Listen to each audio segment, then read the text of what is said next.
Deep in the Appalachian Mountains, there are places that vanish from maps. Roads that loop forever, cabins that answer back, and hollows that scream. People have walked these paths, and some never returned.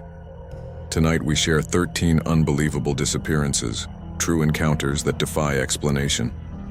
Each one is more terrifying than the last. And all of them happen to ordinary people just like you. Welcome to Fear Spiral, the home of real horror stories that will keep you awake long after the lights go out. If you dare. Like this video, subscribe, and hit the notification bell to join the spiral of fear. Now, step into the Appalachian darkness and then don't look back.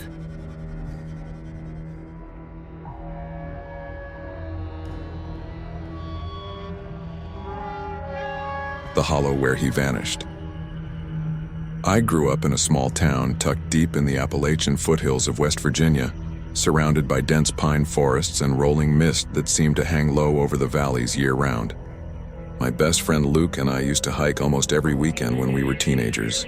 We knew every trail, every creek, every back road that wound through those woods.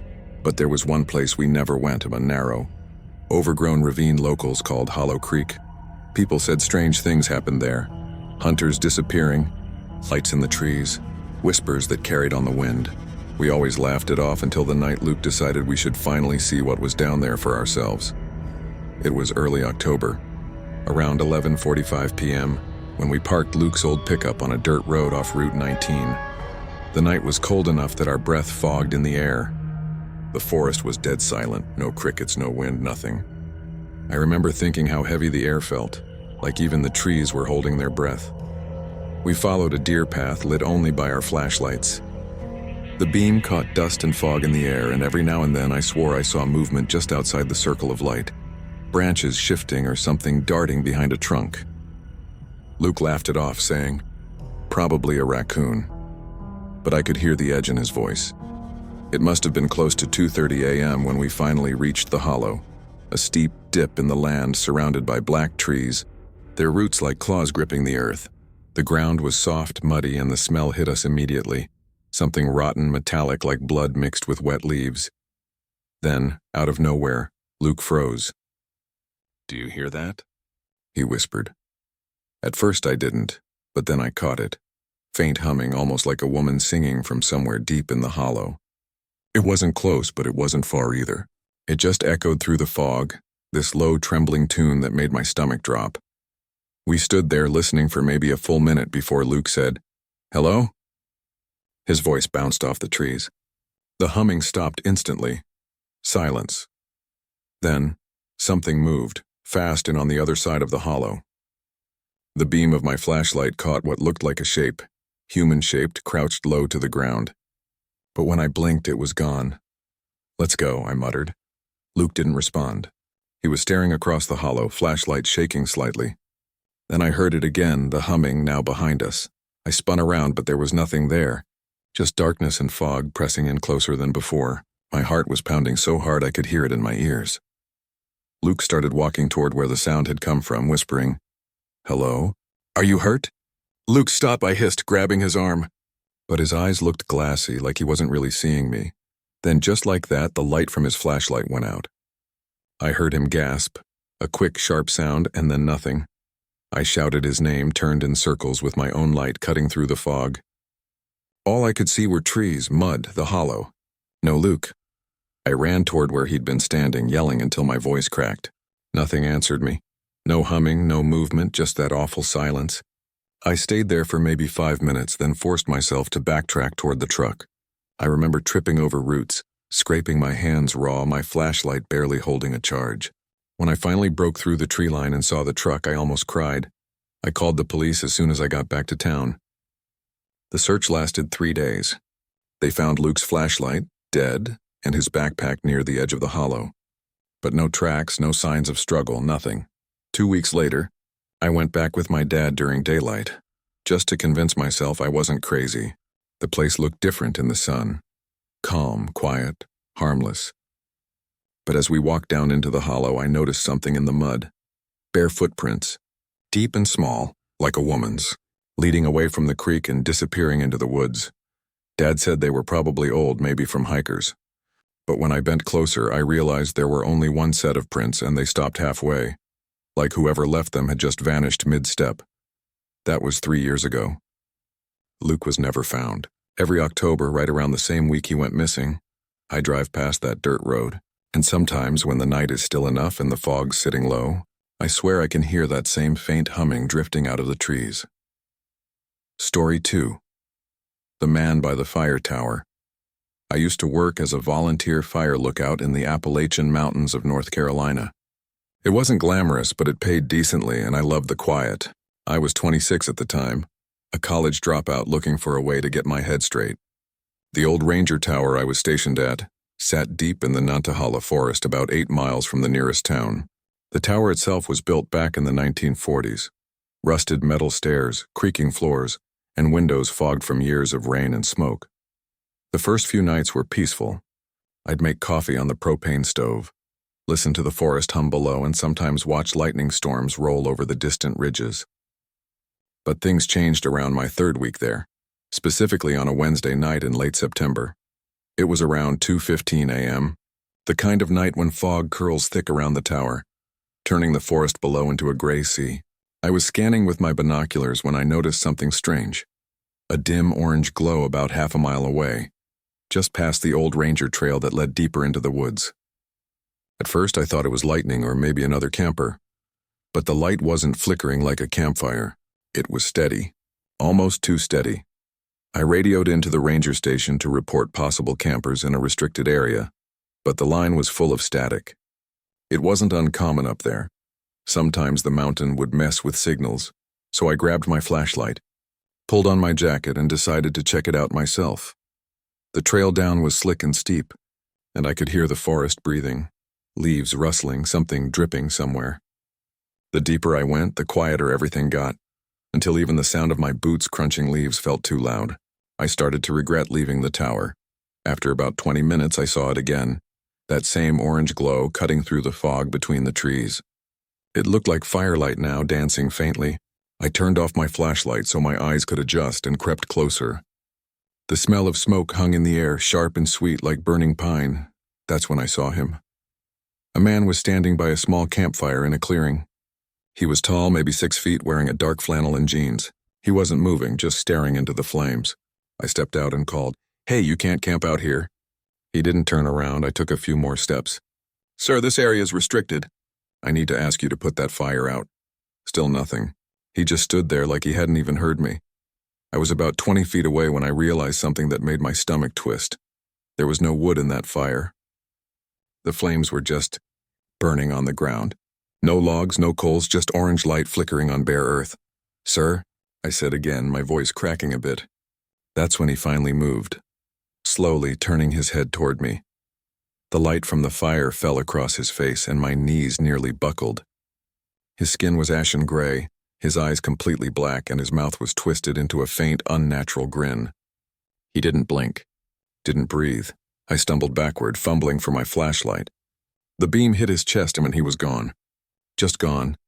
The fire vanished with him, leaving nothing but darkness and the smell of burnt metal. I ran. I don't remember the exact path I took, but the forest felt wrong. The trees too close, the air too heavy. Every time I glanced over my shoulder, I swore I saw movement in the fog behind me, like that same tall figure was keeping pace just beyond the edge of my light. By the time I reached the tower, my lungs were burning. I slammed the hatch shut, locked it, and sat against the door with my flashlight shaking in my hands. The radio was still full of static, but I kept trying anyway. "This is Tower 7, I need assistance. Anyone copy?" No reply. Just white noise and a faint rhythmic sound underneath it, like breathing. At 3 a.m. I heard footsteps on the metal stairs outside. Slow, deliberate, one at a time. I aimed my flashlight through the cracks in the floor, but the fog was too thick to see anything. The steps stopped right below the hatch. Then came 3 soft knocks. I didn't move, didn't breathe. Then a voice, a man's voice, calm and quiet, when he said, "You shouldn't have come down." My blood turned to ice. It was the same voice that had called over the radio earlier that night when I first checked in with the station. The same ranger who was supposed to be 30 miles away. The footsteps went silent after that. I stayed up until dawn, flashlight pointed at the hatch the whole time. When morning came, I finally dared to open it. The stairs were wet with dew, but something else was smeared along the railing. Long, dark streaks that looked like soot, or maybe ash. I hiked back down to the ranger station later that morning, exhausted and shaking. The guy on duty looked at me like I'd seen a ghost. I told him what happened, the fire, the man, the voice, and he just nodded slowly. Then he said, "You're not the first one to see him." Apparently, back in the 1960s, a ranger named Thomas Avery vanished from that same tower during a night watch.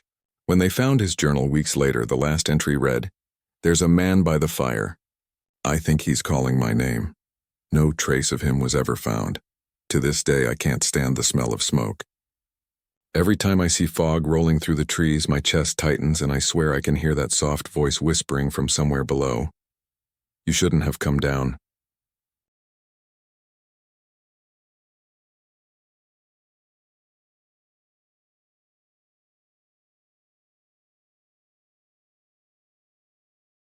The Vanishing Road to Red Hollow. I've lived in eastern Kentucky my entire life, in a little town not far from Red Hollow, a place most locals avoid after dark. I drive delivery trucks for a small company that services gas stations and rural stores all through the Appalachian backroads.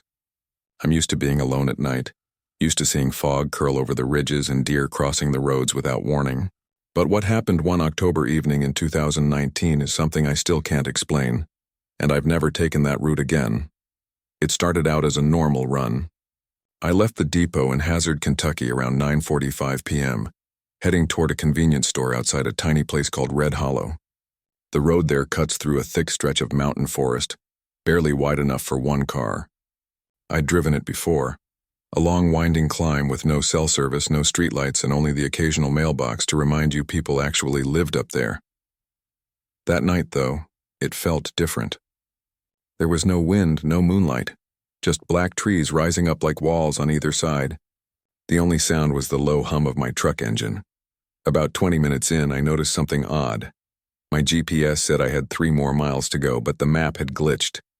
The little blue line just ended, like the road ahead didn't exist. I figured it was a signal drop and kept driving. At 10:32 p.m., I rounded a sharp curve and saw a light ahead, a soft orange glow cutting through the mist. It looked like a lantern swinging slowly. I slowed down, thinking it might be someone walking the road. But as I got closer, I realized the light wasn't moving away or toward me. It was just hovering there in the middle of the road. I honked once. The light went out instantly. I stopped the truck and leaned out the window. "Hey, you okay out there?" No answer, just silence. Then from the trees to my right came a low crack, like a branch snapping underfoot. I grabbed my flashlight and stepped out. The air was cold and damp. I could smell wet earth and something else, metallic like rust or blood. I shined the light toward the trees, but the beam barely cut through the fog. That's when I heard it, footsteps. Slow, steady, crunching leaves somewhere close but invisible in the dark. "Hello?" I called again. "Who's out there?"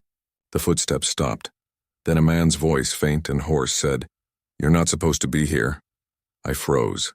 The voice came from somewhere deep in the wood, maybe 50 feet away. It didn't sound threatening, just wrong, off somehow, too calm. I backed toward the truck, light trembling in my hand. Then I heard the footsteps again, this time faster, circling me. I jumped in the cab, slammed the door, and locked it. My heart was pounding so hard I could barely breathe. I put the truck in reverse, but when I looked in the mirrors, the road behind me was gone. Completely gone. Just trees and darkness. I blinked, rubbed my eyes, thinking I was seeing things. But it was real. The asphalt just ended, swallowed by forest that hadn't been there a minute ago. The voice came again, closer this time. "Turn off your lights." I floored it forward instead, headlights slicing through fog. The road twisted tighter, steeper, until the trees leaned in close enough that branches scraped along the side of the truck. My GPS was still frozen. The clock stuck at 10:46 p.m. no matter how long I drove. Finally, I saw a clearing up ahead, a cluster of old mailboxes and what looked like a dirt road splitting off to the left. Relief hit me hard. I turned down it, figuring it would reconnect with the main route. The dirt road was rough and narrow, lined with dead trees and abandoned cabins. The air smelled like smoke, though I didn't see any fire.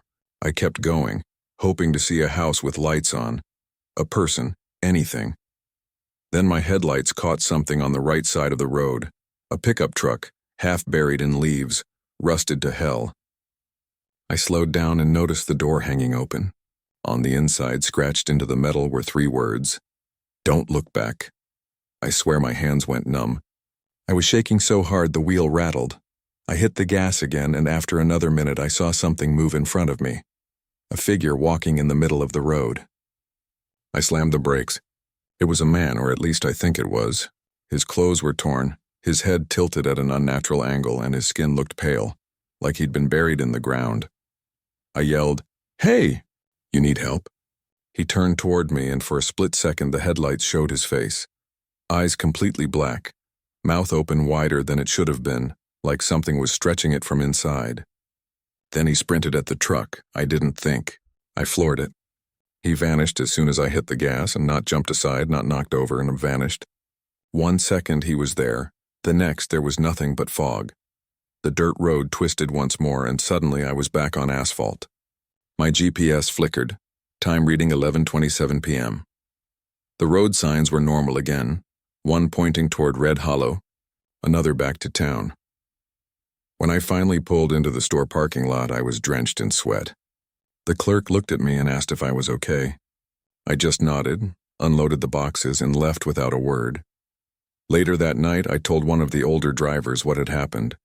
He went pale and said, "You didn't take the old Red Hollow route, did you?"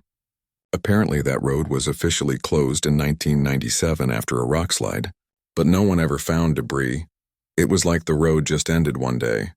A few people who took it after dark said it didn't lead where it should anymore. Some never came back. I didn't sleep for 2 nights after that. Every time I closed my eyes, I saw that man's face, those black eyes reflecting my headlights. I checked the dash cam the next morning, hoping I'd caught something.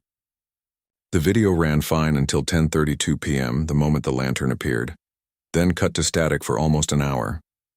When it came back, I was already parked at the store, shaking, headlights off. I don't drive night routes anymore. And sometimes when the fog gets thick over the mountains, I swear I can still hear that voice in the back of my head whispering, "Turn off your lights."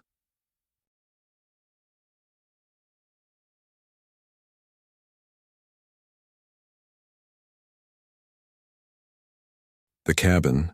Beneath the pines, I grew up near Boone, North Carolina, right along the Blue Ridge Mountains. My uncle owned a few acres of dense pine forest on the edge of town, with a small hunting cabin built by my grandfather sometime in the 1960s. It was one of those creaky, single-room shacks made of rough wood, with an iron stove and a porch that looked out over the valley. When I was in college, my friends and I used to spend weekends there, hiking, drinking, talking around a fire. It was quiet, isolated, and, for a while, the perfect escape. But in the fall of 2017, that cabin became the center of the strangest, most horrifying night of my life, and the place I swore I'd never return to. It started the weekend before Halloween. There were 4 of us, me, my girlfriend Sarah, and our friends Ben and Dana. We left around 7:30 p.m., driving up the mountain road as the sun dipped behind the peaks. The air had that early winter bite to it, and the sky was cloudless, deep blue fading to black. By the time we reached the trailhead, it was 8:50 p.m., and the forest was wrapped in complete darkness. The only sounds were the crunch of our boots and the distant cry of night insects. The hike to the cabin was only about a mile, but under that moonless sky it felt longer, just a single narrow trail cutting through pines that seemed to swallow our flashlights. The cabin looked smaller than I remembered when we arrived. Weathered wood, sagging roof, the smell of old smoke hanging in the air. I unlocked the door, and as soon as it creaked open, the familiar cold hit me, that deep, damp chill that never left no matter how many fires you built inside. We unpacked, lit the lanterns, and got a fire going in the stove. For a while, it felt normal. We played cards, shared beers, and laughed about old ghost stories. But around 11:40 p.m., something changed. It started with a noise outside. At first, it sounded like wind through the trees. Then it grew into something heavier, slow, deliberate footsteps circling the cabin. Ben went quiet mid-sentence. "You guys hear that?" We all froze. The sound came again, crunch, crunch, then silence. I grabbed the flashlight and stepped onto the porch. The air outside was bitter cold. My breath hung in front of me, but the forest was perfectly still. "Probably a deer," I said. though I didn't believe it. Sarah whispered from behind me. It's walking on two legs. We stood there for maybe a full minute before I heard it again, this time behind the cabin. Slow dragging steps, then a soft rhythmic tapping like someone running their fingers along the back wall. Hello? I called. Who's there? No answer. Just the smell of something foul drifting on the breeze, a mix of rot and wet pine. We all went back inside and bolted the door.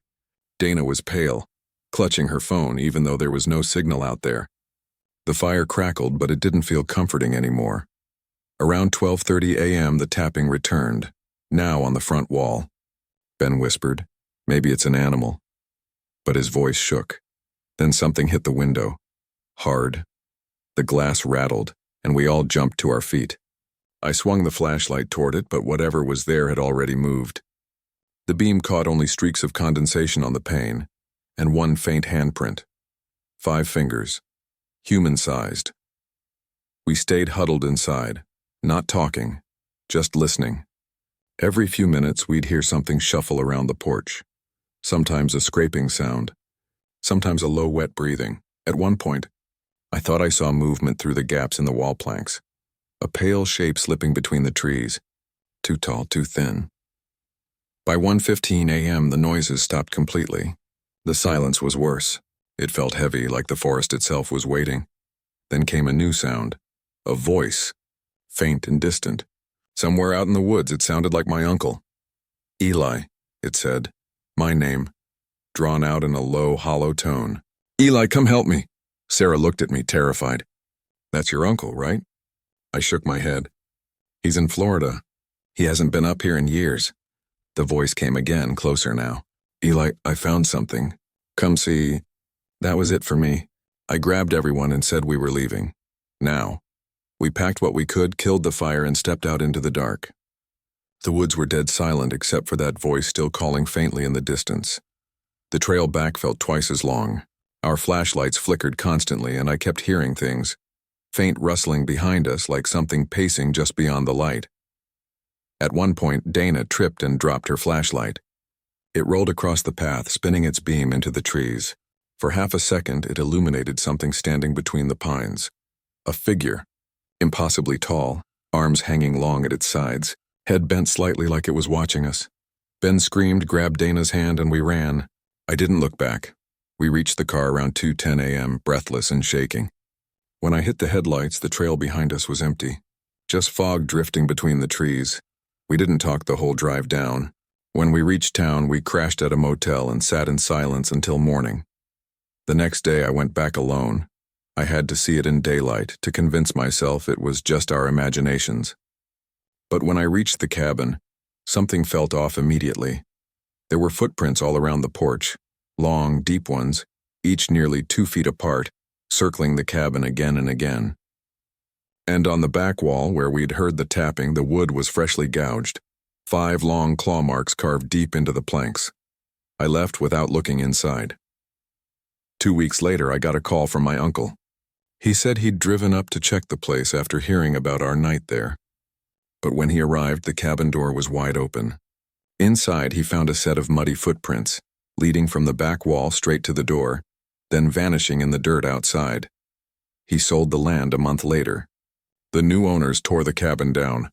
But every October, when fog rolls down from the ridge and the pines start to creak, I can still hear that voice in my head, calling softly from the trees. Eli, I found something. Come see.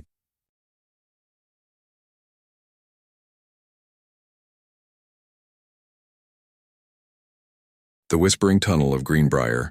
I used to live in a small town in southern West Virginia called Greenbrier.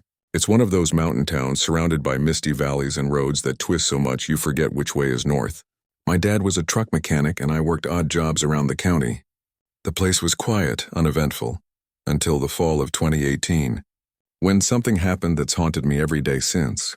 Locals around Greenbrier talk about an old railway tunnel up in the hills, a place everyone calls Whispering Hollow. The tunnel was abandoned sometime in the 1950s after a cave-in trapped several miners. The county sealed it off, but the stories never stopped. Kids dared each other to go inside. People said if you stood near it long enough, you could hear voices whispering from inside. Sometimes your name, Sometimes things you never told anyone. I'd never believed in any of that. But that changed the night I went up there looking for my cousin Travis. It was October 12th, 2018, a Friday night. Travis had been drinking with some friends and texted me around 11:20 p.m., saying they were heading up to the tunnel to prove it wasn't haunted.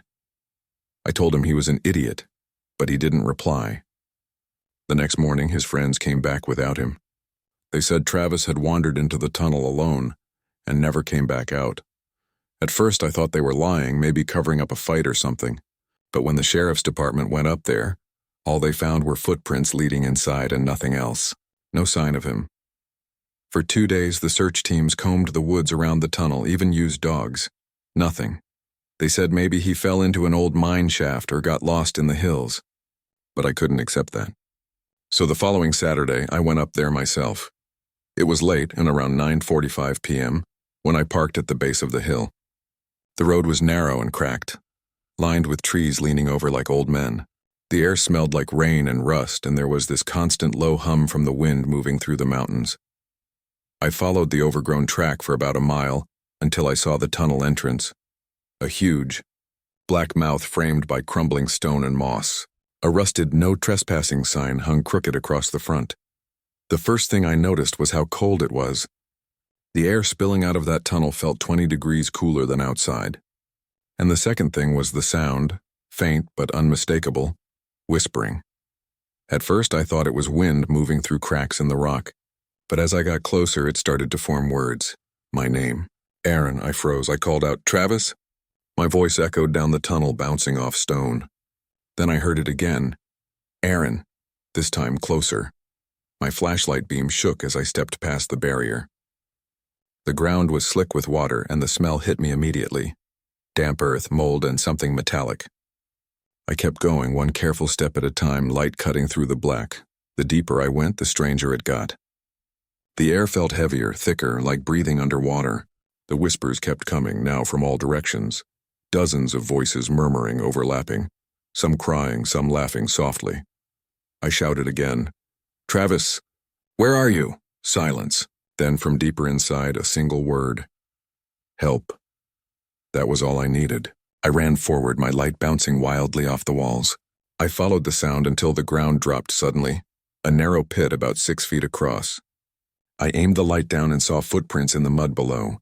Travis's boots, I recognized them immediately. But there was something else beside them. Bare footprints, small and childlike, leading away into the dark.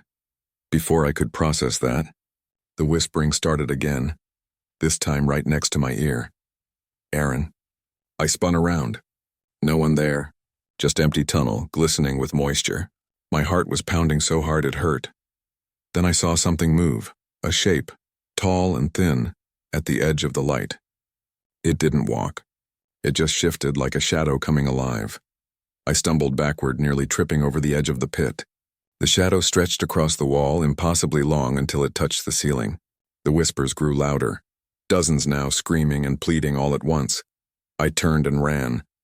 I don't remember how long, maybe 30 seconds, maybe a lifetime. But I remember the light flickering, and every time it dimmed, I caught glimpses of faces in the dark, pale, twisted faces pressed against the tunnel walls, mouths moving silently.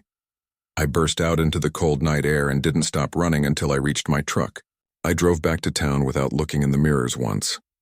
When I told the sheriff what I'd seen, he looked at me like I was losing my mind. "You were in there too long," he said. "You were hearing echoes." But a week later, they sent a small team back to check again and found something new. On the tunnel wall, about 30 feet in, someone had carved a message into the stone. Freshly carved, it read, "He's still here." No one could explain it. The handwriting was shaky, but I recognized the letters. Travis used to write his R's the same way, with a little tail at the end. They never found him. His phone, his wallet, even his boots were gone. That winter, the county sealed the tunnel again, this time with thick concrete and steel plates. But people still hear things when they hike near that ridge. Soft whispering, especially on foggy nights. Some say if you stop and listen, the voices say your name. Others claim they sound like the people who went missing up there. As for me, I moved away the next year. But sometimes, late at night when everything's quiet, I swear I still hear that same whisper in my ear. Aaron,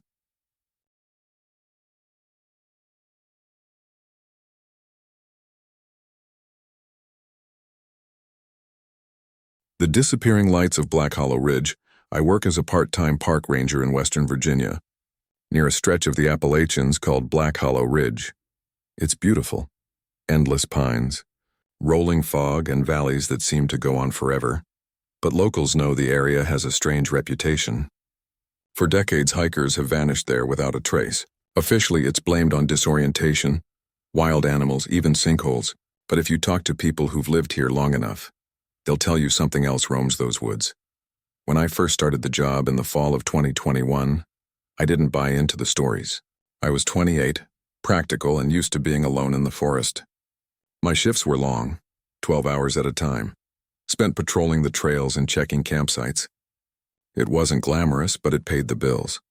One evening in late October, I got a report of strange lights spotted along the ridge trail, described as floating lanterns that appeared and vanished without sound. It wasn't the first time we'd gotten such a call. I figured it was kids with flashlights or maybe hunters using headlamps. The ridge was off limits at night though, so I decided to check it out myself. I started up the trail around 9 p.m. The temperature had dropped fast. Frost glistened on the grass and my breath came out in pale clouds. The forest was almost unnaturally quiet. No insects, no owls. Just the crunch of my boots on the frozen soil. About half a mile in, I saw the first light. It flickered through the trees ahead, soft, warm like a lantern swaying gently from side to side. I clicked off my flashlight to avoid giving myself away and watched. The light drifted between the pines, too smooth and steady to be a person moving. "Hello?" I called. "Park ranger, you can't be up here." The light stopped.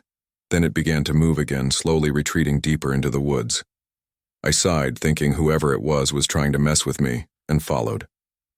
My boots crunched through leaves, the cold air stinging my nose. The light always stayed just far enough ahead, close enough to see, too far to reach. After about 10 minutes, I realized I was off the main trail. I'd walked into a part of the forest I didn't recognize. The ground dipped into a hollow and the trees seemed denser, their branches twisting overhead like ribs. That's when the second light appeared, to my left, maybe 20 feet away. Then another behind me, 3 in total, flickering in and out, circling slowly. I called out again, louder this time. "This isn't funny. If you need help, speak up." The forest stayed silent. Then faintly, I heard what sounded like laughter. Soft, distant, coming from every direction at once. The lights started to move faster, darting between trees, their glow brightening to a strange, almost white intensity. I turned to head back toward the trail, but when I looked around, I realized I couldn't tell which way I'd come from. Every direction looked the same. Panic started to creep in. My heart pounded. I turned my flashlight back on and froze. There was someone standing between 2 trees about 30 feet away. A woman. At least she looked like a woman. Long dark hair, white dress, head tilted slightly to the side. Her face was completely obscured by shadow, but her hands hung limply at her sides, and she was standing perfectly still. I called out, "Ma'am, are you all right?" No answer. The lights flickered again. One passed right behind her, and for a split second her face was illuminated. I wish I hadn't seen it. Her eyes were gone, just empty sockets reflecting the glow, and her mouth was open too wide, like it had been torn that way. She vanished when the lights blinked out. I started running. Branches whipped against my face, my breath coming out ragged. I could still see flickers of light around me, weaving through the trees like they were following. Every few seconds I caught glimpses of that woman again, closer each time, her pale hands reaching out from the dark. I tripped and fell hard onto the frozen ground. My flashlight flew from my hand and rolled a few feet away. When I grabbed it and shone it forward, my beam landed on something, an old wooden signpost half-rotted sticking out of the ground. The letters were barely visible under the moss. Black Hollow Cemetery, Estating 1892, realized, horrified that I was standing in a small overgrown graveyard. Crooked headstones jutting out of the ground, some broken in half. The lights floated between them now, weaving like will-o-wisps. Then I heard whispering, soft and overlapping, rising from the ground itself. The earth around some of the graves began to shift, like something underneath was moving. I backed away slowly, whispering to myself, "No, no, no." And then I saw movement in the corner of my eye. Dozens of shapes, human shapes, emerging from between the graves. Their skin looked gray, their clothes torn and filthy, and their eyes glowed faintly with that same light. I ran harder than I ever have in my life. The lights chased me, flashing brighter whenever I stumbled until suddenly I burst out onto the ridge trail again. The air changed instantly. The whispers stopped, the lights vanished, and the forest fell silent. When I reached my truck at the ranger station, it was 12:46 a.m. I must have been out there for almost 4 hours, though it had felt like one. My uniform was covered in mud and pine needles, and my flashlight battery was dead, though it had been fully charged when I left. I reported what happened to my supervisor, but he just frowned and said, "You shouldn't have gone off the trail." Then he told me something that still chills me. Apparently, the ridge I'd wandered into wasn't even supposed to exist on the current map. That section had been closed off decades ago after several disappearances, all attributed to unstable ground. 2 days later, I went back in daylight with another ranger. We found the spot where I'd seen the signpost. But it wasn't a cemetery, it was just open woods. No graves, no markers, no signpost at all. The only thing we found was my footprint trail leading into a small clearing and stopping abruptly. Like I'd just vanished there. Every year since then, especially in late October, hikers still report seeing lights flickering up on the ridge. Some say they look like lanterns, others like orbs. The official stance is atmospheric reflection. But I know what I saw. And sometimes, when the fog settles low over Black Hollow, I swear I can see those same lights drifting between the trees and hear that faint, distant laughter calling me back.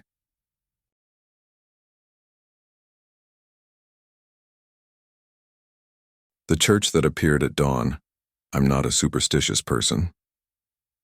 I grew up in the Appalachian foothills of eastern Kentucky, where ghost stories are as common as church bells. But I always chalked them up to folklore, stories meant to scare kids away from wandering too far into the woods. That was until the night I saw the church. Back in 2019, I was working construction near a remote stretch of road outside a town called Whippoorwill Gap. I rented a small trailer on the edge of the forest to save money on gas. My shift usually ended around 2 a.m., and since there were no streetlights for miles, my drive home was nothing but pitch-black roads, the occasional raccoon, and my old truck's high beams cutting through the fog. That night, late October, frost biting the windshield, I was halfway home when I noticed something strange. Ahead, through the mist, I saw a soft, yellow glow. It looked like light spilling through stained glass windows, flickering slightly as if from candles inside. I slowed down. There wasn't supposed to be anything out here. No houses, no churches, no buildings at all. But as I got closer, I saw it clearly. A white wooden church, small and old-fashioned, sitting at the edge of a dirt clearing. A crooked sign out front read, "Mount Haven Baptist, all are welcome." I swear I'd driven that road 100 times and never once seen it. My first thought was that maybe I'd missed it before. Maybe it was an old rural chapel still being used by some small congregation. But something about it felt wrong. The air smelled strange, like wet wood and sulfur, and the lights inside flickered unevenly, almost like the flames were struggling. I should have kept driving. But curiosity got the better of me. I pulled over, grabbed my flashlight, and stepped out into the cold. The fog hung thick, swallowing most of the forest. The gravel crunched beneath my boots as I walked toward the church. As I got closer, I noticed the building didn't look maintained. Paint peeled off in long strips. The steeple leaned slightly to the side, and the bell rope swayed even though there was no wind. Still, the stained glass windows glowed warmly, reds, blues, yellows dancing in the mist. I tried the front door. It opened easily. Inside, the air was damp and freezing. The pews were covered in dust, the hymn books rotted from age. The only light came from the candles on the altar, at least a dozen of them, burning steadily despite there being no open flame nearby. That's when I noticed there was no smoke, not from any of them. A faint melody drifted through the air, low and shaky, like a choir humming far away. I called out, "Hello? Is anyone here?" No answer. I stepped farther in, my boots echoing against the wooden floor. The closer I got to the altar, the louder the hum became, rhythmic, layered, almost hypnotic. I shined my flashlight around and my stomach turned. The pews weren't empty anymore. There were figures sitting in them, dozens of them, slumped forward, their faces hidden in shadow. For a split second I thought they were mannequins or statues, but then one of them twitched. Just a small movement, a head turning slightly toward me. My heart jumped into my throat. I stumbled back, the beam of my flashlight shaking as I whispered, "I'm sorry, I didn't mean to." The entire congregation turned their heads toward me in perfect unison. Their faces were pale, almost translucent, eyes sunk deep into their sockets. And every single one of them was smiling, that same wide, unnatural grin. The humming stopped. Then from the front pew, an old woman stood up. Her dress was torn and gray with age, her hair white and stringy. She lifted a bony hand and pointed straight at me. "You're late for service, child," she said. Her voice was soft, but it echoed unnaturally, like it came from everywhere at once. I bolted for the door. But when I yanked it open, the clearing outside was gone. The church wasn't surrounded by trees anymore. It was surrounded by nothing, just thick black fog stretching endlessly in all directions. The door slammed shut behind me. I pounded on it, shouting, "Let me out!" From inside, I could hear the congregation starting to sing, that same haunting hum now louder, rising and falling like waves. I turned and ran along the wall, trying to find another exit, but the church just kept stretching on, longer than it should have been. Finally, I found a small side window and smashed it with my flashlight. I didn't care about the glass. I just climbed through and dropped into the fog outside. When I hit the ground, everything went silent. The singing, the humming, gone. I looked around, gasping, and realized I was standing in an empty field. The church was nowhere to be seen, just my truck sitting on the road about 50 feet away, headlights still on. I ran to it, got inside, and floored the gas pedal. I didn't stop until I saw the first lights of town. When I finally pulled into a gas station, it was 3:47 a.m. My hands were shaking, and I was covered in dust and splinters. The clerk asked if I was okay. I just nodded and said I'd run off the road. The next morning, I drove back out there in daylight. The spot where I'd seen the church was just dense forest. No clearing, no road leading to it, no sign of any structure. I walked around for nearly an hour, trying to convince myself I'd somehow hallucinated the whole thing. But then I saw something half buried near a tree line. An old wooden sign cracked down the middle. It was covered in moss, but I could still read the faded letters. Mount Haven Baptist. All are welcome. I don't drive that road anymore.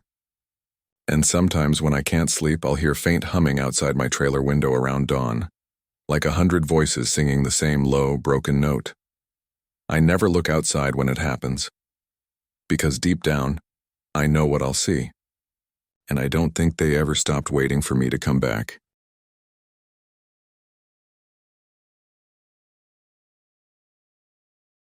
The cabin that answered back. I grew up in a tiny Appalachian town near the Tennessee-North Carolina border. My dad was a hunter, my mom worked at a diner, and the woods were just part of life. I never feared them, until the winter of 2020. At the time, I was 24 and working part-time as a delivery driver. When a snowstorm shut the main roads down, I volunteered to bring food and supplies to a few older folks living in the mountain hollows. One of them was a man named Earl Mathers, who lived off an unmarked road near Lone Pine Ridge. Earl was quiet, barely spoke to anyone, but the sheriff asked if I'd check on him since he hadn't answered calls in days. It was around 5:30 p.m. when I parked my truck by the old trail leading up to his property. Snow was falling heavy, big flakes that made the forest glow in the dimming light. I threw on my coat, grabbed a flashlight, and started the half-mile hike up the path. Earl's cabin sat in a clearing surrounded by tall spruce trees. It looked abandoned, roof sagging, porch half buried in snow. There was no smoke from the chimney, but I saw a faint light through one of the windows. I called out, "Mr. Mathers?" "It's Jake. I brought supplies from town." No answer. When I knocked, the door creaked open an inch on its own. Inside, it was dark and cold. The air smelled like dust and old wood. I pushed the door open and stepped in. The cabin was small, One room, a bed in the corner, an old stove, and a rocking chair by the window. A lantern sat on the table, flickering weakly, but what froze me was the fact that the rocking chair was moving, just slightly, like someone had been sitting there a moment ago. "Mr. Mathers?" I said again, softer this time. Still nothing. I set the bag of supplies on the table and turned to leave, and that's when I heard it. "Help me." A faint voice. Gravelly, strained, coming from deeper inside the cabin. "Mr. Mathers?" I called again, following the sound toward a small door near the back wall. It led to what looked like a root cellar, wooden steps going down into darkness. The air that rose up was icy cold and smelled faintly metallic like rust or blood. "Sir, are you down there?" I asked. Silence, then again. "Help me." I hesitated, shining my flashlight into the black. The beam only reached a few steps before it vanished into shadow. Something about the way the voice echoed didn't sound right. It didn't sound like it was coming from below. It sounded like it was coming from everywhere at once. I swallowed hard, gripping the flashlight tighter, and started down the stairs. Each step creaked under my boots. The temperature dropped fast. My breath fogged in front of me. At the bottom, I found a small dirt room lined with shelves. Jars, tools, and canned goods as normal stuff. But there were also old newspaper clippings nailed to the wall, all yellowed and brittle. I shined the light over them and felt my stomach twist. Every headline was about missing people, hikers, hunters, and loggers from the surrounding counties. All vanished in the past 50 years, and every clipping had the same thing written across it in shaky black ink. "He answers from the woods." My flashlight started to flicker. I tapped it, and the light steadied just in time to see something in the far corner. A shape, hunched and unmoving. "Mr. Mathers?" The shape shifted slightly. When I stepped closer, I saw it wasn't a person. It was a pile of old clothes, arranged like someone had been sitting there and just melted away. A set of boots, pants, and a shirt, but no body. No bones. Then from behind me, the voice came again, closer. "Help me." I spun around, shining my light back up the stairs. The beam caught something halfway up. A figure standing at the top. At first, I thought it was Earl, but the longer I looked, the less human it seemed. It was tall, its head tilted too far to the side, its skin hanging loose and pale like wet paper. Its mouth was open, but its lips didn't move when the voice came again. "Help me." It was mimicking me. I backed away, heart pounding, until my back hit the far wall. The figure began to descend the stairs, one slow step at a time, wood groaning under its weight. I fumbled for anything I could use, grabbed a rusted shovel from the shelf and raised it, but my hands were shaking too hard to swing. When it reached the bottom, the lantern light revealed its face. Its eyes were hollow pits, and where its jaw should have been, there was only stretched skin. That was when the flashlight died. The dark swallowed everything. I remember bolting up those stairs, hitting my shoulder against the doorframe and running out into the freezing air. I didn't stop until I reached my truck. When I looked back, the cabin light was gone, just black woods behind me. I drove straight to the sheriff's office and tried to explain, but I could barely speak. They went up there the next morning. The sheriff and 2 deputies searched the property top to bottom. There was no lantern, no cellar door, just an old collapsed cabin filled with snow. They told me it must have been my imagination, that the storm, exhaustion, and darkness had played tricks on me. But one of the deputies pulled me aside later and said quietly, "You're not the first to see that place. My uncle went missing up there in the 80s. He was hunting rabbits near Lone Pine Ridge. The part that still gets me happened a few days later. I was home lying in bed when my phone buzzed. It was a voicemail from an unknown number. When I played it, all I heard was static. Then a faint voice, the same one, whispering, "Help me." I deleted it immediately. But I swear sometimes late at night when the wind blows through the trees outside, I can hear knocking, slow, deliberate, like someone tapping from beneath the floorboards. And every time it happens, I hear that same voice calling softly through the wood grain, closer each time, "Help me."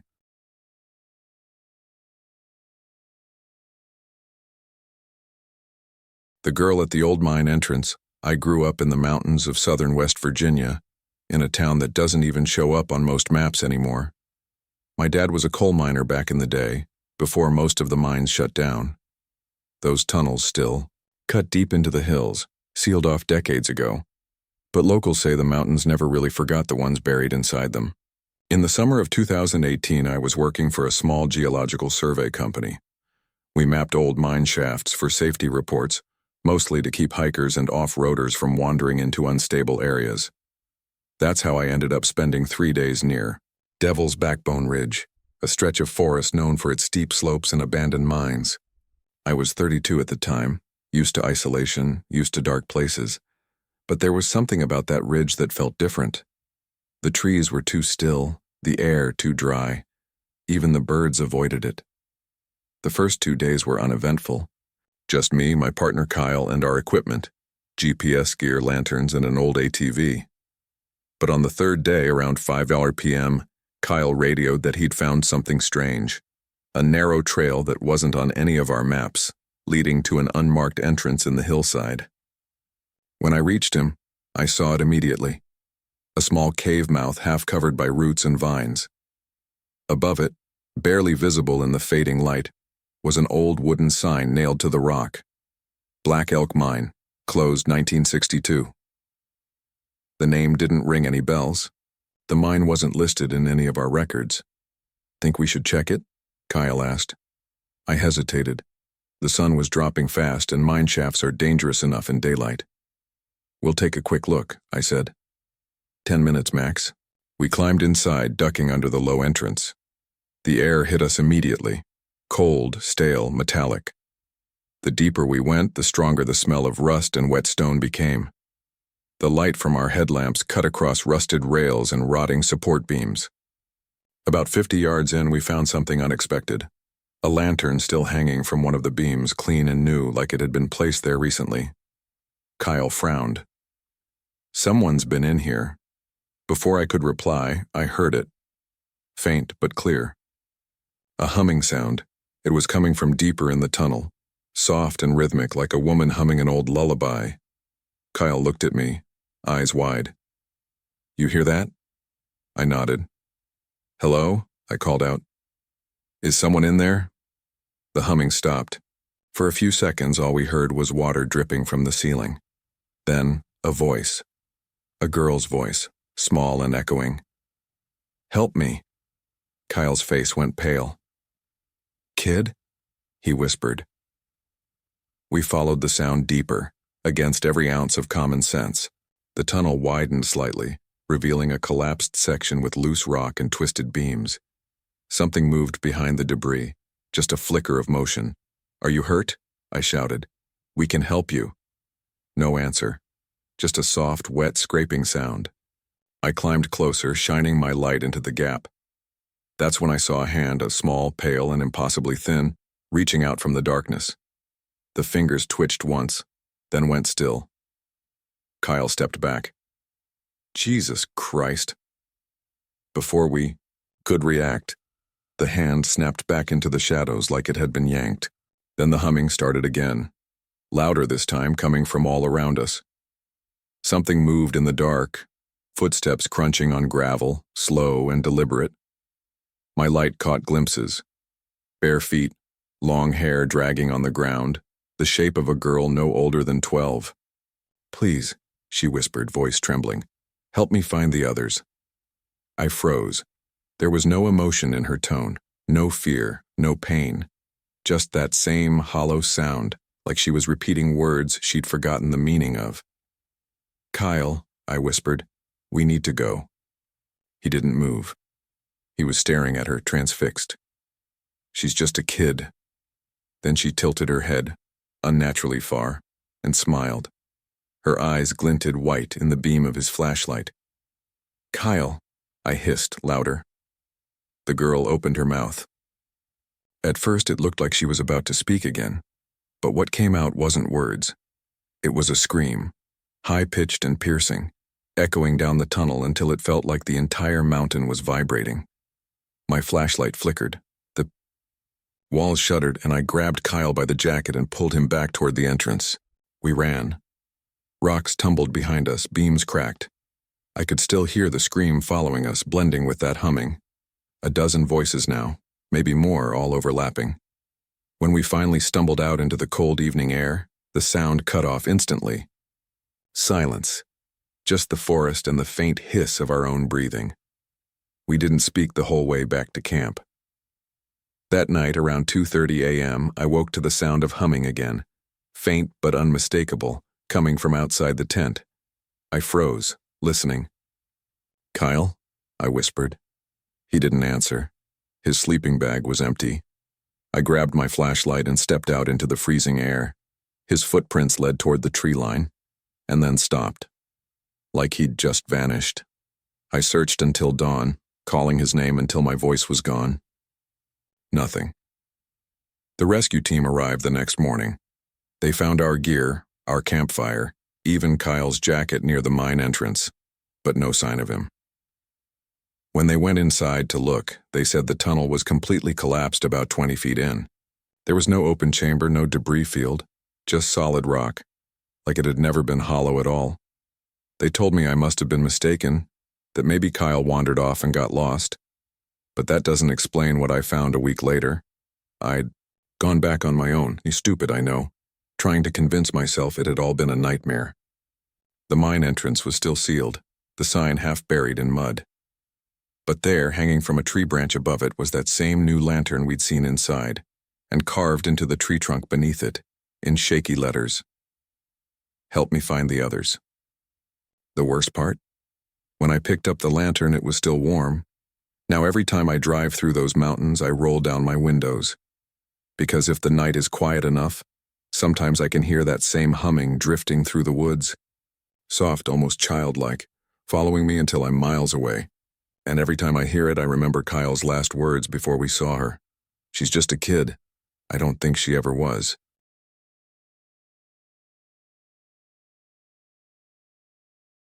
The road that looped forever. I'm a truck driver. Been one for 15 years now, hauling loads through the back roads of the Appalachian Mountains. I've seen just about everything out there. Drunk drivers, wildlife, landslides, even tornadoes. But nothing has ever stuck with me like what happened one night on Route 119, just outside Harlan County, Kentucky. It was November 3rd, 2021, and I was hauling lumber from Whitesburg to Knoxville. Normally I'd take the highway, but a rock slide had shut down part of the interstate. Dispatch routed me through an old mountain road that wound deep through the hills, narrow, twisting, and almost completely unlit. I left the last way station around 11:40 p.m. The sky was overcast, fog creeping in over the treetops. My GPS flickered a few times but still seemed to work, so I figured it was fine. I turned on some old country radio and started the climb through the mountains. About 40 minutes in, the road dipped into a narrow hollow. My headlights barely cut through the fog, and every few seconds I'd catch shadows darting between trees. Probably deer, I told myself. But the farther I went, the quieter it got. No wind, no crickets, just the hum of my engine. Then I saw something that made me ease off the gas. Up ahead, through the fog, there was a car sitting on the shoulder. A beat-up blue sedan, driver's door hanging open, hazards blinking weakly. I slowed to a crawl, rolled down the window, and called out, "You okay there?" No answer. I parked behind it, grabbed my flashlight, and stepped out. The air hit me like ice, cold and damp with that earthy smell of wet leaves. I walked up to the car, shining the light inside. Empty. The keys were still in the ignition, the headlights off, but the hazard lights ticked steadily. There was an open purse on the passenger seat and a single shoe lying on the road nearby. I called out again, louder this time. "Hello? Anyone out here?" The forest didn't answer. I started feeling that prickling at the back of my neck, the kind you get when you know you're being watched. I scanned the trees, the fog thickening around me like smoke. That's when I heard it, a faint whisper. Could have been wind, but it sounded like a voice. "Go back." I froze, every hair on my arm standing up.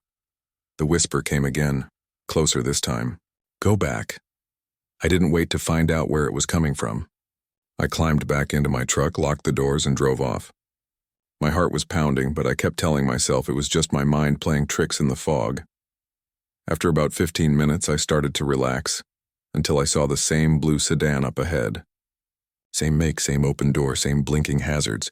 I slammed the brakes, staring in disbelief. There was no way. I hadn't turned around, hadn't taken any exits. I'd been driving straight.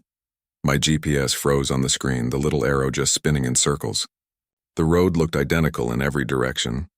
Tight curves, dense trees, thick fog. I drove past the car this time without stopping. I just wanted out. I pushed the truck harder, engine roaring as I took the next turn, but a few minutes later, there it was again, the same car, same angle, same blinking lights. This time I didn't slow down. I just muttered nope and floored it. My hands were shaking so badly I could barely hold the wheel. I drove until my eyes burned, trying to keep calm, trying to believe that somehow I'd missed a turn and circled back. I looked at the clock. 1:14 a.m., then 1:47, then 2:09, but the road never changed. No signs, no intersections, no mile markers. Just that same narrow ribbon cutting through fog and trees that all looked exactly the same. When the gas light finally came on, panic really set in. I slowed to a crawl, headlights slicing through the mist. The trees on either side looked wrong somehow, too uniform. Like I was driving through the same patch of woods over and over again. That's when the CB radio crackled to life. Static at first, then a faint male voice, calm and slow. Don't stop. Whatever you do, don't stop. I grabbed the mic. Who is this? Where am I? More static. Then, you're not supposed to be here. Before I could reply, the radio went dead again. Something moved in my mirror. I caught it just for a split second. A shape darting across the road behind me. Tall, thin, and fast. I pressed harder on the gas even though my tank was nearly empty. The fog thickened until I could barely see 5 feet ahead. And then I saw headlights. 2 bright beams cutting through the white haze coming from behind me fast. At first I felt relief. Another car. Someone else out here. But when I looked closer, my stomach dropped. It wasn't another car. It was the same blue sedan now moving, following me. Its headlights were bright white, way too bright, almost blinding. I couldn't make out the driver. The car swerved side to side behind me, engine roaring louder and louder. I yelled into the CB, "Whoever's out there, I need help. There's someone." Then the radio cut out completely. The sedan's lights grew closer until they filled my mirrors. I could see the outline of a figure in the driver's seat, head tilted to the side, motionless. Then in a split second, the lights vanished. No screeching tires, no sound. Just gone. And when I looked forward again, the road had changed. Instead of a straight stretch, it now curved sharply toward a drop-off. I yanked the wheel, the trailer fishtailed, and the truck skidded sideways to a stop just feet from the edge of a cliff. I sat there shaking, engine idling, gaslight blinking. The fog started to thin just enough for me to see what was below. Down in the valley, about 100 feet below, lay a wreck, an old blue sedan. Crumpled, rusted, half swallowed by vines. I climbed out and stumbled toward the edge for a better look. The plate was still visible, though faded. KY7H412, the same plate as the car I'd seen on the road. But here's the thing. That car had clearly been there for decades. Rusted through, trees growing around it. There's no way it could have been the one I'd just seen driving behind me. I backed away slowly, climbed back into my cab, and waited for sunrise. When the first light finally broke through, the fog lifted, revealing a single dirt road leading down the other side of the ridge. My GPS flickered back to life, showing me about 30 miles from where I was supposed to be. I never found that looping stretch of road again. When I told a local mechanic about it later, he just nodded and said, "You took the old mining road. Ain't on any map. They say it loops you until you run out of gas, or worse." He wouldn't explain what worse meant. That night, when I checked my dashcam footage, most of it was static, but one frame, just one, was clear. The frame showed the road ahead, the fog, and in the middle of it, a figure standing on the double yellow line, a woman barefoot wearing what looked like a miner's uniform. Her head was tilted just like the driver in the sedan. Her eyes were open, glowing faint white in the darkness.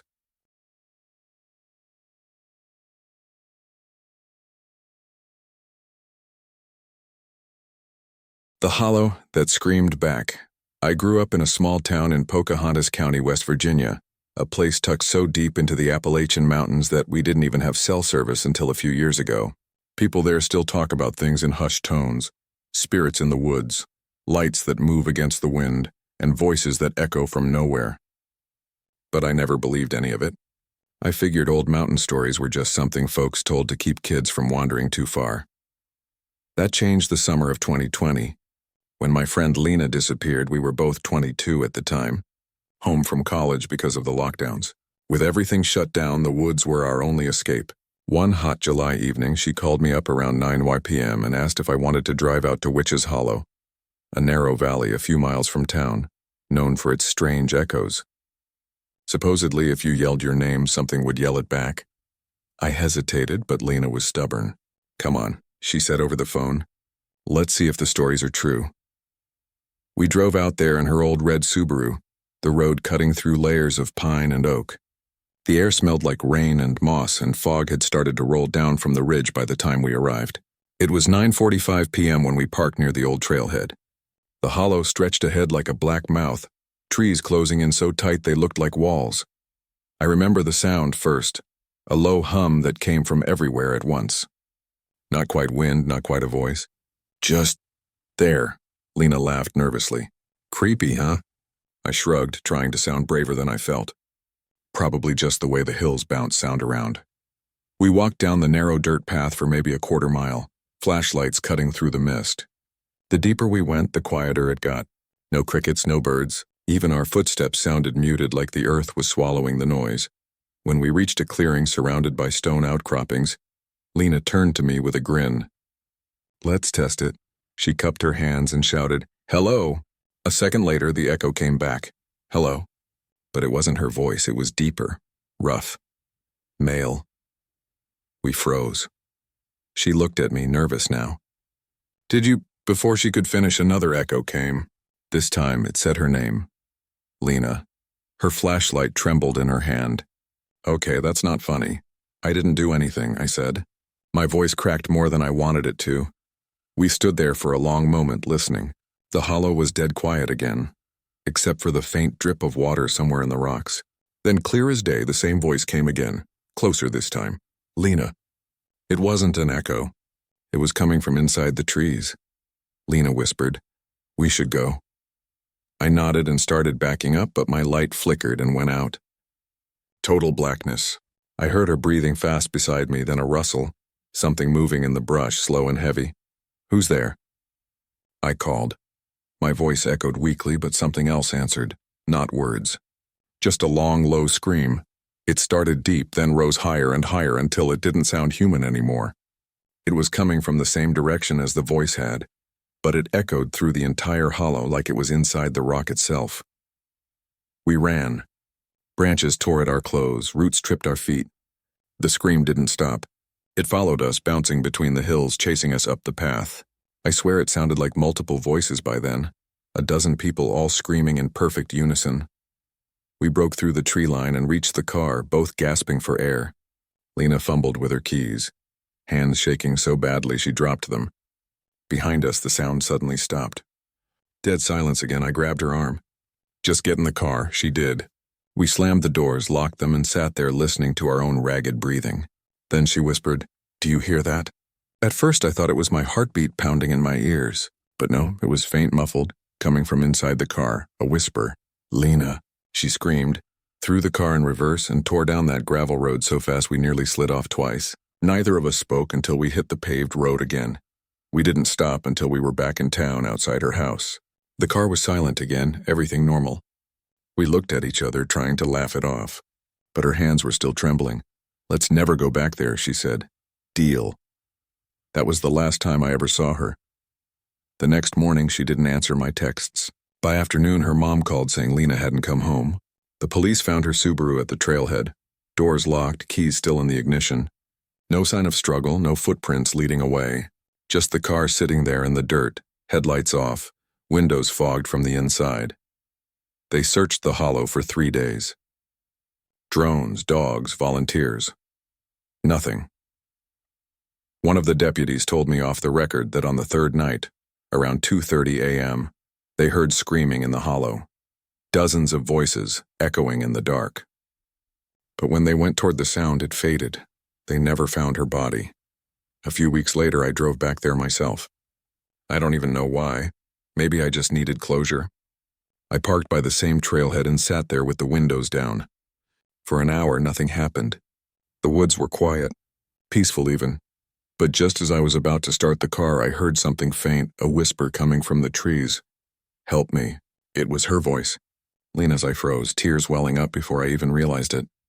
I grabbed the flashlight, stepped out, and shouted, "Lena!" For a moment there was silence. Then, from deep in the hollow, a scream came back, identical to hers. That's when I realized what the stories meant. The hollow doesn't just echo sound. It keeps it.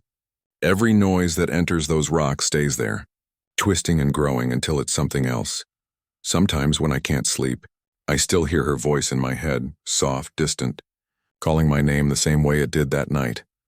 And every time the wind moves through the mountains just right, carrying sound down the valleys, I swear I hear that awful rising scream in the distance, coming back.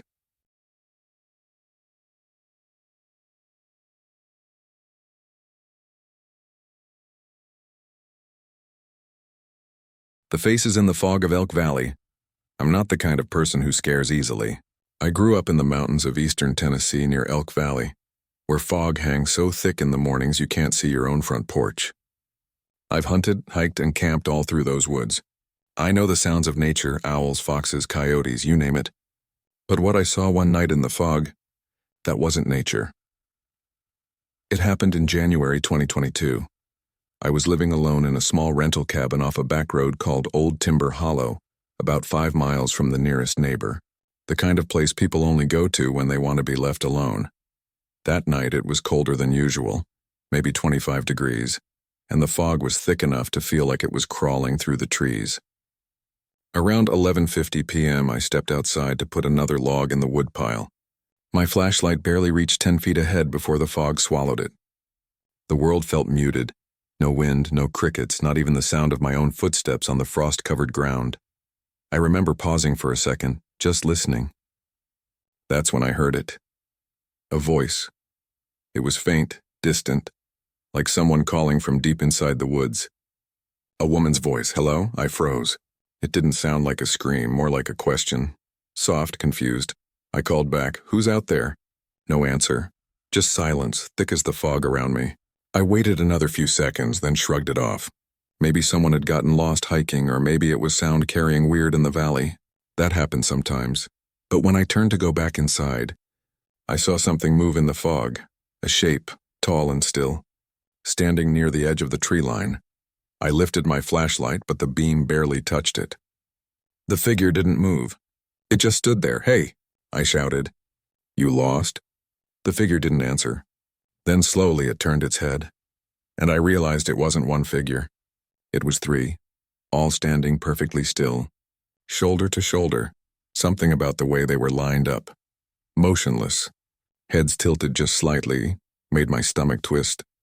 I stepped backward, fumbling for the cabin door, keeping the light on them. That's when the one in the middle raised its arm, not waving, not reaching, and just pointing, straight at me. I bolted inside, slammed the door, and locked it. My heart was hammering in my chest. I pulled the curtain back to look outside, but the fog was too thick to see anything now. For the next few minutes, I just stood there, trying to convince myself it was some kind of illusion. Fog plays tricks on your eyes. I'd seen shapes in it before, tree stumps that looked like people, shadows that moved when they shouldn't. Then came the knock, soft at first, tap, tap, tap, like fingers against the wood. I froze again, eyes darting toward the door. The knocking came again, a little harder this time. "Who is it?" I called out. No response. I grabbed my shotgun from behind the coat rack, my hands trembling, and shouted, "I'm armed." "You'd better say something." Silence. Then faintly, right by the window, in a whisper, "Let us in." The voice sounded like it came from a woman, same one I'd heard before, but the tone was wrong. Too calm. Too empty. I pulled the curtain aside just an inch, and there they were. 3 faces pressed against the glass, pale and distorted by the fog and the condensation. Their eyes looked like they were reflecting light even though I hadn't shined anything on them. And their mouths? Their mouths were open, wide, no sound. Just 3 faces staring in at me through the mist, mouths open like silent screams. I stumbled backward, heart racing so hard I thought it would burst. I aimed the shotgun at the door, waiting for it to burst open. But nothing happened. After a few seconds, I built up the courage to look again. They were gone. The fog outside was thicker than ever, but I could just make out 3 faint shapes moving away from the cabin. Slow, deliberate steps, like they were gliding instead of walking. I didn't sleep at all that night. When the sun finally came up, the fog started to lift.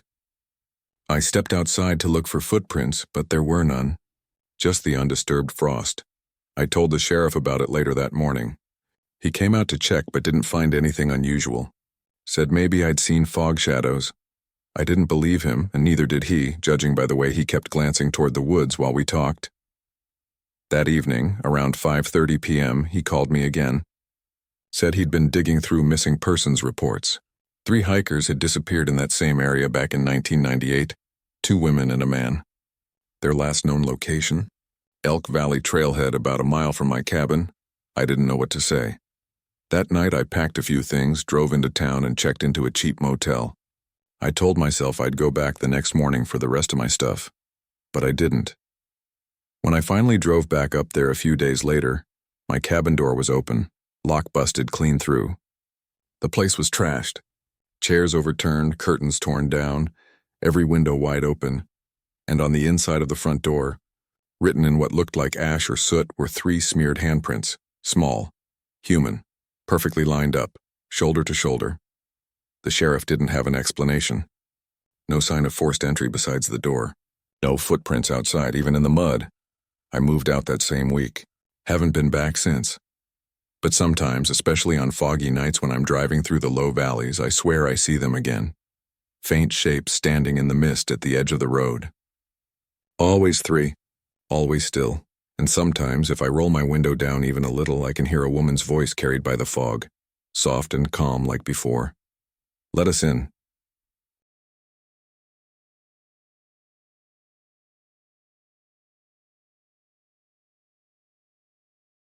The Vanishing Path of Cold Creek. I used to work as a park ranger in Cold Creek State Forest, up near the Virginia-West Virginia border. It's an isolated stretch of mountain land, dense pines, steep ravines, and creeks so cold they steam even in July. The place had a beauty to it. Sure, but it also had a weight, that kind of silence that feels too deep, like the woods are listening. I'd been stationed there for almost 4 years when I started hearing stories about the Vanishing Path. It wasn't marked on any official map. Locals claimed it showed up in different places. A narrow trail that seemed normal at first, then slowly shifted until you weren't where you thought you were.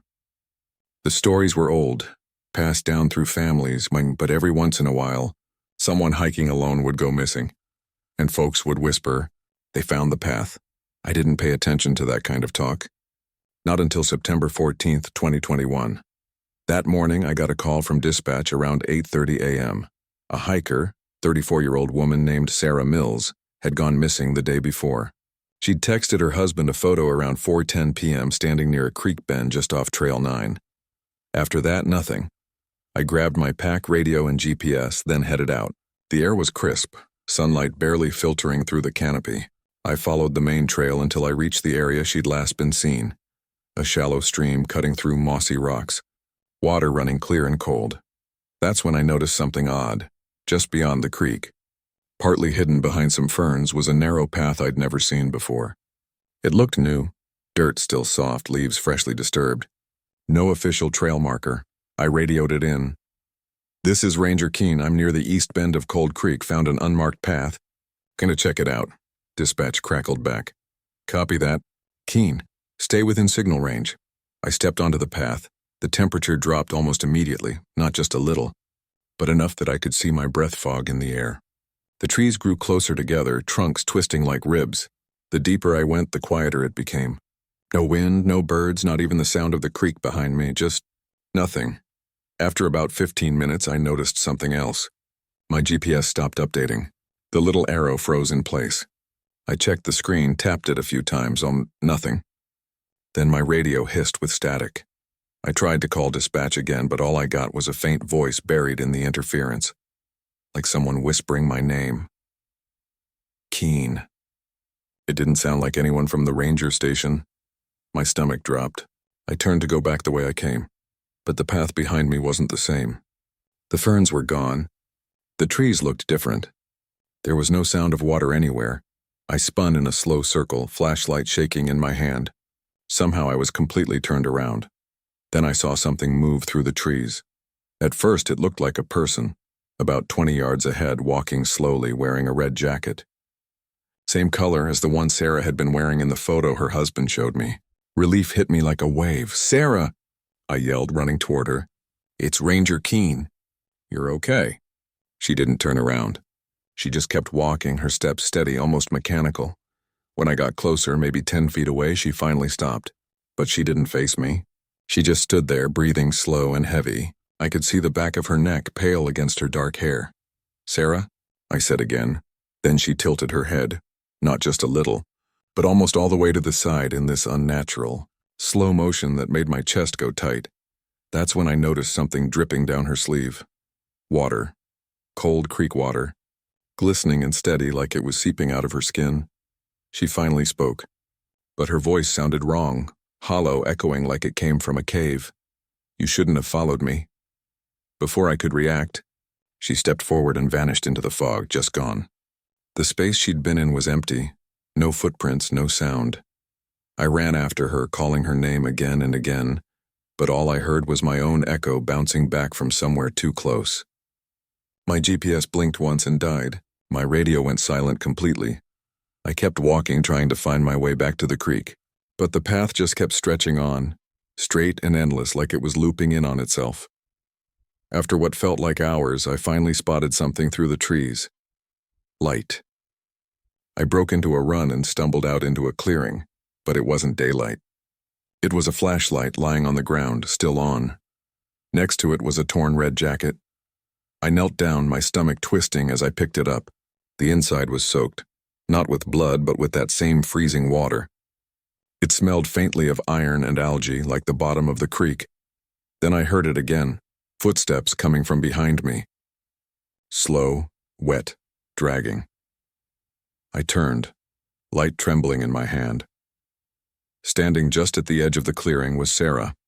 Her clothes hung heavy and dripping, her hair plastered to her face. Her eyes were open, staring right at me, but she wasn't breathing. "Sarah," I whispered. She opened her mouth to speak, but instead of words, a gush of water spilled out. Cold, dark, and endless. It poured down her chin, soaking the ground. Then she lifted her hand and pointed at me.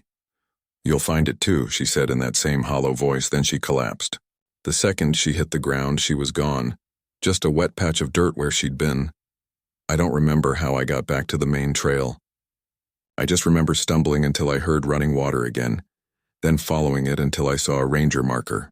My radio came back to life about 5 minutes later, dispatch yelling my name over the static. They sent a search team after that, but no one ever found that unmarked path again. Not a trace. When they asked me what happened, I told them I'd gotten lost in the fog. That's all. No one would have believed the truth anyway. A week later, Sarah's backpack turned up floating in Cold Creek, completely dry inside, like it had never touched water. And now, every year around the same date, hikers report seeing a narrow trail near the East Bend or one that isn't on any map. Some say they hear footsteps behind them when they step onto it. Others say they see a woman in red standing just ahead in the fog, leading them deeper into the woods. No one who's gone looking for her has ever made it back. And every time I walk that forest now, even on the main trails, I can feel something watching, something waiting. Sometimes I swear I hear water dripping where there shouldn't be any, and a woman's voice, soft but clear, whispering just behind me. "You shouldn't have followed me."